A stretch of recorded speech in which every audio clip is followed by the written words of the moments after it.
Happy Halloween once again, everybody, and welcome to another round of Arbitration Studios Halloween Spooktacular as we continue across the whole damn thing. Mrs. Arbiter, what are we playing today? Castlevania, Symphony of the Night. A classic PlayStation 1 era game that, first off, it single-handedly, changed. I swear I'm gonna make this jump. Hey! There we go. It single-handedly changed what it meant to be a Castlevania game. It was kind of it also really created a genre, too. Popularly, it's called the Metroidvania style of games, because this Castlevania game kind of merged its gameplay loop with, well, I don't know, what was the first part of that? Castlevania. Well, no, Vania was where Metroidvania. What was the other game? Metroid? Mm-hmm. Oh, I'm not gonna feign ignorance the entire time, I swear to God. Good. But yeah, it was, you have to wonder, or at least I wonder, if this game didn't do so well and in this world. God, I love this horrible voice acting. Once again given flesh. I was called here by humans who wish to pay me tribute. Tribute? You steal men's souls and make them your slaves. Watch the wine glass. The same could be said of all religions. Your words are as empty as your soul. Mankind ill needs a savior such as you. What is a man? See how the wine glass full of blood emptied when he slugged it down? How about you? So, yeah, top tier voice acting. For the time. Oof. Now, we are both fans of the Netflix Castlevania. Is it fair to call it anime? Animated series, maybe? Well, it's definitely an anime style. Yeah. I think that's fair. And particularly, and I was so stoked for it, Castlevania Nocturne. This opening act of the game is the finale for the game that Castlevania Nocturne bases its narrative around. Which, in Japan, it was called Devil Dracula Castlevania X Rondo of Blood. Or just Rondo of Blood for short. Just rolls off the tongue. Because it was either the MSX or the PC Engine, I forget which, never really came to America. Here we go. It was ported to the Super Nintendo, and a lot of sacrifices were made to make that port happen. And so the Super Nintendo version of the game is just called Dracula X. Oh, because it's a different game. It's almost an entirely different game. Well, when you have to remove certain mechanics in order to port it, yeah, it makes sense. Oof. So, now this fight with Dracula is not the fight with Dracula that you have at the end of Rondo of Blood. It's actually sort of a repeat of the original Castlevania's Dracula fight. You beat Dracula up, he becomes the giant bat monster, and then that's the final thing. But yeah, with that voice acting, it's hard to imagine the deep, dramatic die monster. And at the same time, in Nocturne, we have, well, I was going to say something quite pithy and cutting, but fuck it. You know? Yep. It just doesn't match up, although I kind of like the younger, less epic Richter better. So, no idea where to begin her search. Maria Renard, we know her. That's the ungrateful wanker there. Why is a French girl saying wanker? Don't ask me. I'm asking you. I don't know. You're the Francophile. I understand the language. It doesn't make me a Francophile. Oh, you were all about French culture until you discovered Japanese culture. Just because I understand it doesn't change things. I don't understand where you're going with this. I'm making fun of you and making fun of French people. Well, better than my dad did. Well, No, my father's only joke about French he ever did was the comment of oui oui. He said, "Oh, you should use the bathroom before we left." And I'm just like, oh God. Castlevania. God, these graphics were top tier. For the record, on the iteration of the game we're playing, we're actually playing the old Xbox 360 release of Castlevania Symphony of the Night, which was an upscaled version of the PlayStation 1 iteration of the game. So no like uber special releases or anything. This is as close to original while still being high def as possible. The sacrifice to that being we have the letterbox things on the side. So it's not the first game where we were introduced to Alucard. That was Castlevania 3, Dracula's Curse. Which was, as you know, the iteration we got in the initial Castlevania series, voiced by James Callis. Should I blackmail you into telling your James Callis story? Oh, hearing him talk about masturbation in his natural British tongue. While you were very, very pregnant. Uh-huh. And I'm pretty sure he was drunk at the time, too. Yeah. I'm not sure that he actually used the hotel room the entire time. If he did, it was only to sleep. Well, as one should. Yeah. Apparently he was all about the parties. Hey, dude, I genuinely wish I was there. I would have loved to have over-consumed with James Callis. Was definitely an interesting experience that I wasn't quite expecting. I've come to put an end to this.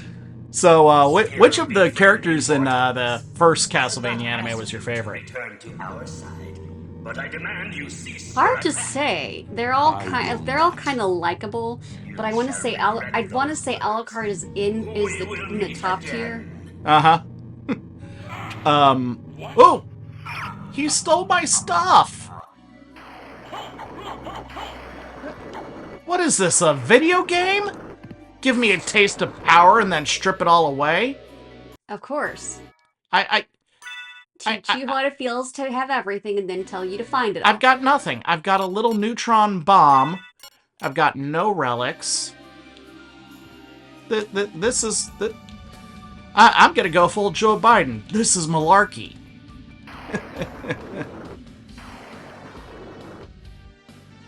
So, yeah. Oh, piss off, you big boner.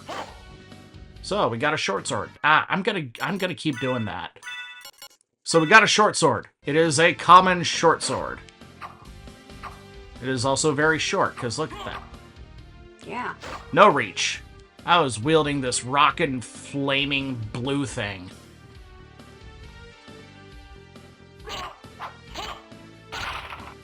Ooh. Red rust. Does that sound better? That doesn't sound better. It doesn't sound better, but it looks longer. So, this is our save system. The very finest of PlayStation graphics. I love this shit. And it was transformed into the transport version for the vision of what how the castle moved. The control pod. Actually, yeah, you know, I never made that connection until now. I did it again. So, short sword, yeah, distinctly worse. Well, no one said it was necessarily better. So it looks longer. That's about all. Oh, well, it's a two-hander, and two-handed swords are longer in this game. Yes. Ooh. The Transformer Cube. I want to touch it. The cube of Zoe. I want to put it in my mouth. No. That's a bad idea. But num-nums. No. Okay. Alchemy laboratory. Chemical laboratory. Behold my laboratory! Dee, why are you here? You must leave. I'm suddenly reminded of Dexter's lab. Why do you think I said that? I know. So, hide curious. Cool. Tanned leather. Armor. Good things. Yes. Watch this. He has a cool trick.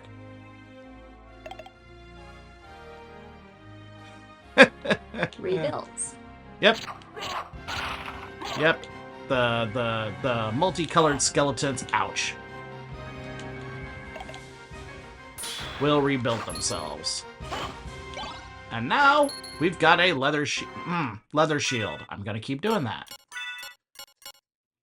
So, shields in this game, and I didn't pull out the shield that I started the game with to my great shame, but you would have seen that it was the shield that Alucard was wielding in the anime in the last season. And I think he also wielded it at the finale of Nocturne. I'm not sure though. When he Saved the day. finally showed up and saved the day in the very end. Well, not so much saved the day as saved their asses so that way they could save the day in the next season. Yeah. So, shields in this game. They do not block melee attacks. What they do is that they block projectiles, and by merely having them equipped, they'll give you a bonus to your defense stat. So, So technically they're doing their job, but because in a very roundabout, passive-aggressive, bitch-ass way. You want to see something neat? sure. I made a hole.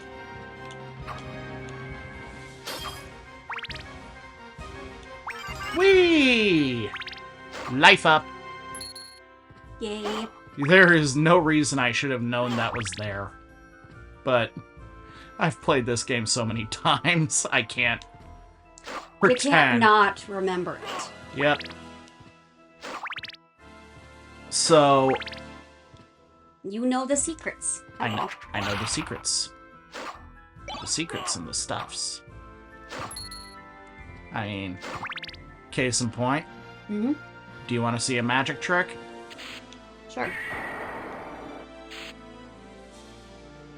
Oh, yeah, I remember that one. I can do my dad's trick.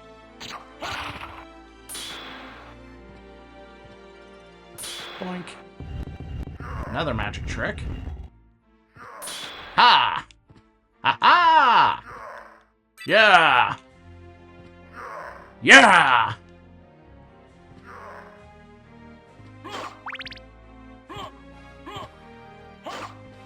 You see, thing is I don't remember where everything is, but I remember where a lot is. Ooh, cloth cape. So, the I cloth... have to remember, was there an invisible cape eventually? Yes and no. We'll get to it eventually. I do love, by the way, that when you equip capes, they change the cape that you have. I mean, this is supposed to be the most raggedy of the capes, but I think, you know, a crimson leather cape is pretty cool, personally. Yeah, getting red on any one side of the leather is... Well, how you do it really depends on how you tan it. It's not even... Or if you... what point you use a dye, kind of thing. There's a lot of nuances to that. Trying to remember one of the magic spells. And failing, so let's just kill this guy.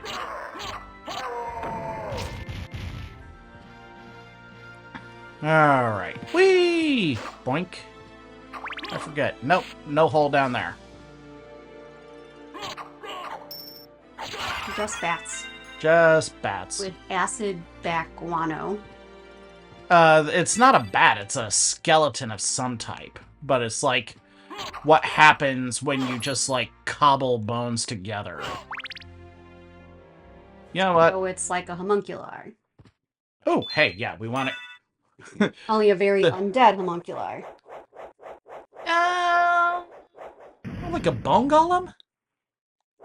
I can see that. So, mechanically, this was quite a deviation from prior Castlevania games. Because, you know, I mean, when you think Castlevania, you think you're playing a Belmont, you're playing a guy with a whip. Oh, damn, can't open that door. And you go from level to level in a linear progression until you face Dracula, beat him, and save the day. Right? Right. Well, we're not a Belmont. And Not. and we have all these RPG elements. I mean, how many level ups have we gotten so far? 20. 1. And we're equipping stuff that we find off of, you know, well, corpses. Oh, damn. Haha. Oh, got them both at once. Or I thought I did. Ow. Nope, not a 2-for-1 special. This is literally just taut leather over, like, a wood frame, and it's blocking hellfire. There we go. The But- leather's enchanted. It's leather of a magical beast or something. Well, I imagine that it would be able to block 1 or 2 of those fireballs. Or it could be that it's resistant to fire. I don't know. Anyway, Any number of things and reasons you can use to try and explain that. If you really want to. got that scream. Which scream? Well, we gotta find another one of them to do it. There we go. Save early, save often, kids.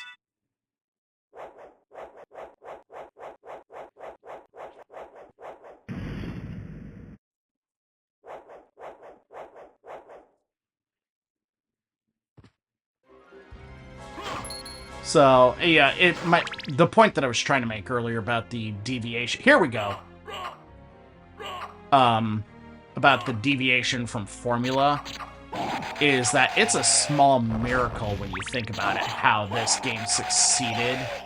Ooh, Balisard. That's cool. So, this one's cool. And it's also kind of dorky. So...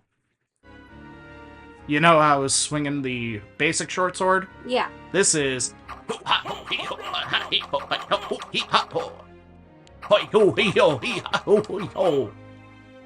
It's got the deeps. Fast attack. Anyway, it was a small miracle it worked out because, I mean, Zelda 2 and Super Mario Brothers 2 were rejected in America for being so drastically different from the formula. So it's like I still don't know, like, how this succeeded. The only way I can think about it is that gameplay was Similar enough. I don't even think it was a case of similar. I think the gameplay was so superb that the fact that it broke formula was, I hate to use the term forgiven, but it was, there we are.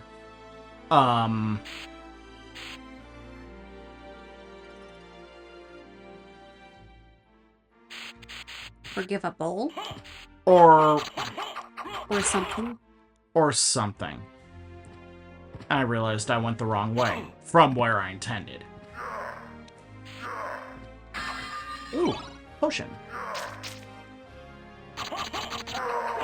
Haha. Yeah.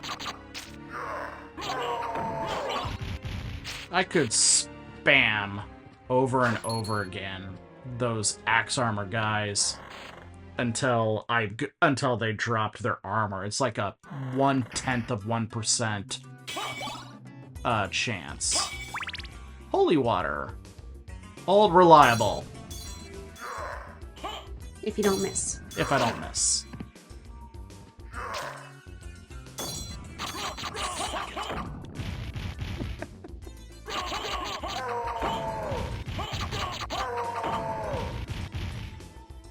But yeah, we've got great graphics here, a great art style. The gameplay is so solid. The music, I mean, just listen to that. It's the game's... the sound of the game sticks with you. Mm-hmm. I mean, it kind of reminds me and makes me think of the fact that the music were... the day and age is where the music... as the music shifted from having to be symphonic compositions that everyone considers to be boring now. Yeah, there's certainly an argument where, like, an argument to be made that electronic music is kind of a lost art. I don't know about going back to the days of MIDIs, but or 20-second cycling stuff. I mean, as much as I love old school Mega Man's music, I love the modern interpretations of it the most. Yeah, nowadays you have to really... people have to really think about... people have to really think about what the music expresses. And does it convey the right sense and feeling? And well, like with Halo's music, you know, yes, it was orchestral, but it was also a puzzle. That's true. So, like, you know, with everything being set in groups of, it was a, you know, and part of this was just because Bungie's a bunch of dorks. Mm-hmm.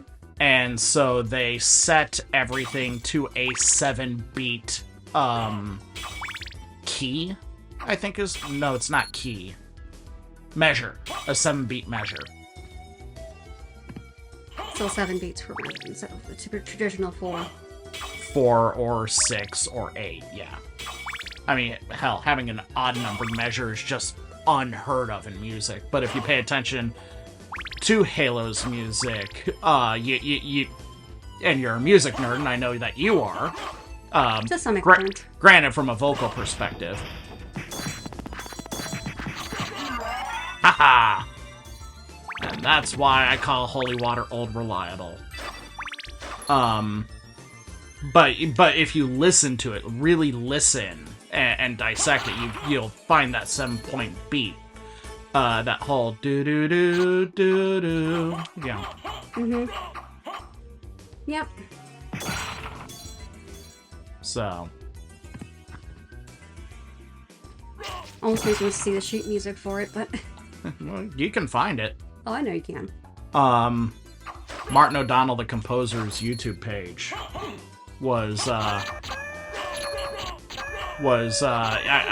his YouTube page has whole things about the music and the composition. So, yeah. That's also there too, and... Whoop, nope. None of that knife shit. I don't need to throw knives, I have a knife. You know what this thing is called? That was called Cthulhu. I just killed Cthulhu. It's called Cthulhu? Sometimes I don't think Japan understands stuff. It's more of the things get lost in translation. Literally, sometimes. I did see a great video on TikTok about Cthulhu, where it's like, you know, we are to Cthulhu as ants are to us. So of course, if ants like formed into a circle and like did stuff with nectar or sugar that looked a little weird and clearly was some kind of like language, you would stop and go, "Okay, the hell is going on here? You have to do something for us now that we have summoned you." I mean, this is literally the most interesting thing that's going to happen to me today, so cool, I'll hear you out. And it's usually give us sugar or kill this guy. And it's like, okay. No, not that guy, not all of them! Oh my god, what did you do? Or you give them sugar and they're like, yes, the gods bend to our will. So, you know, yeah. Cthulhu is not uncaring or anything. He's literally like, I have no idea what's going on. I am so confused by these little tiny ants. Yeah, reminds me of being in the St. Louis. Makes you think of being in the St. Louis Arch and seeing how everyone looks like an ant on the ant down there. Even though the cars look so small. So, see how it says CD up top with a little circle?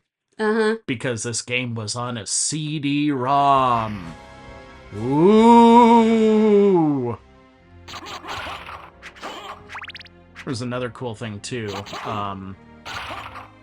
Where, if you put the old CD into a CD player, you would hear Alucard's voice giving a message saying, "Hey, you put this, you put a PlayStation disc in a CD player, you silly goose. So here, enjoy this music track for being so curious." Which was kind of awesome. So it wasn't, "Hey, you silly goose." It was like, this was a PlayStation Black disc.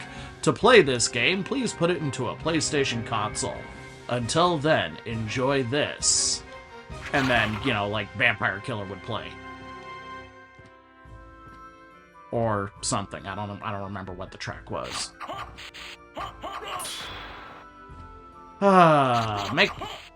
Make it a great big circle.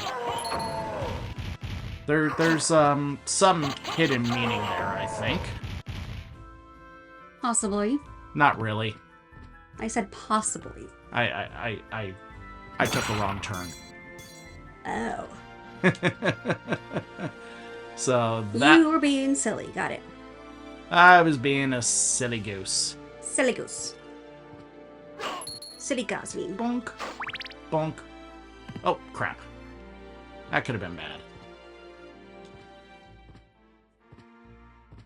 Up we go.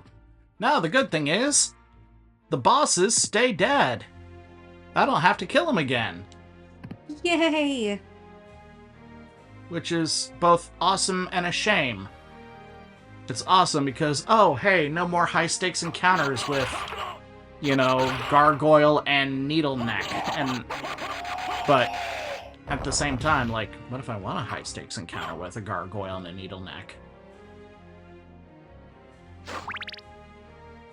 Legitimate question. Ooh. And you can squish the K player, remember, right? Oh, yeah. In certain elements in the elevator is the best way to do it. Ooh. Won't you invite me in? Ah, shit. We'll be right back next time as I figure this elevator out, because this is going to take a while. So, until then, we'll be seeing ya. Later.